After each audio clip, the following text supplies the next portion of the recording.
Hello à tous, j'espère que vous allez bien. Je suis Kaina et je suis coach en développement personnel. On se retrouve comme d'habitude sur ma chaîne Ninsa Raoul pour un nouveau podcast. Et comme d'habitude, ici on parle de spiritualité et de développement personnel, le tout sans bullshit. Et pour aujourd'hui, finalement, j'aimerais aborder un sujet un peu particulier. Un sujet qui va sans doute parler à certains et qui va peut-être faire lever les yeux au ciel à d'autres. J'aimerais finalement parler de ces moments étranges, ces moments où l'on pense très fort à une personne qui n'est plus là et où quelque chose finalement d'inattendu se produit. Alors attention, je ne suis pas là pour vous dire ce qu'il faut croire ou ne pas croire, ok? Je suis pas là pour vous convaincre, mais je vais tout simplement vous poser une question.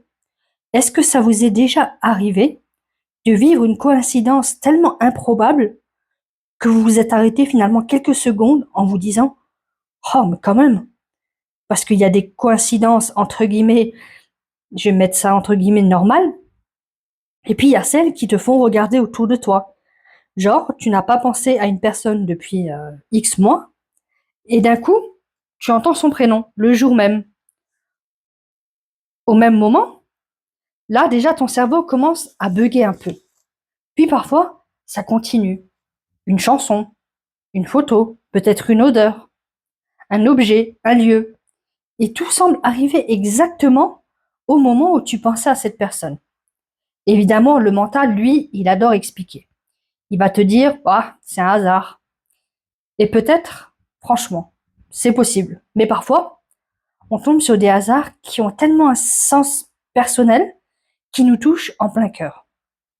Et honnêtement, si nos proches avaient vraiment la possibilité de nous envoyer un signe, je suis persuadée qu'ils choisiraient le moyen le plus improbable possible. Parce que sinon, franchement, ce serait pas drôle. Imagine, bah alors aujourd'hui, on va lui envoyer un papillon. Trop classique. Une plume? Ah, déjà vu. J'ai mieux. On va faire en sorte qu'elle entende mon prénom crier dans une rue bondée alors qu'elle n'y pense même pas.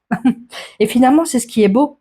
Ce n'est pas forcément le signe lui-même, c'est quelque part ce qu'il provoque.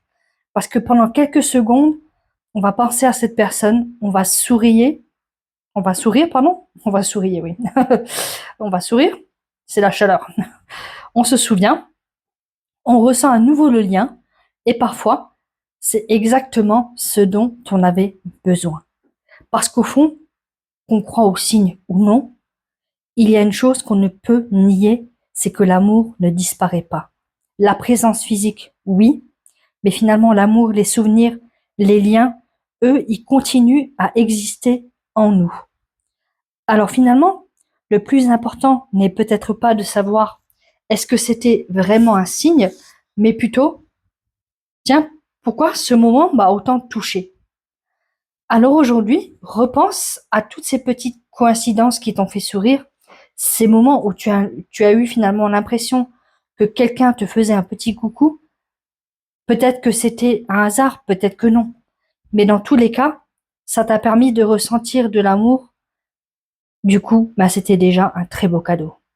Et si tu veux qu'on travaille ensemble pour finalement retrouver du sens dans les expériences que tu traverses et te reconnecter à ce qui est vraiment important pour toi, tu trouves mon lien directement en bio. Si ce type de podcast te plaît, n'hésite pas à me suivre, à mettre un j'aime et un commentaire. Et en attendant, je te souhaite une très belle journée.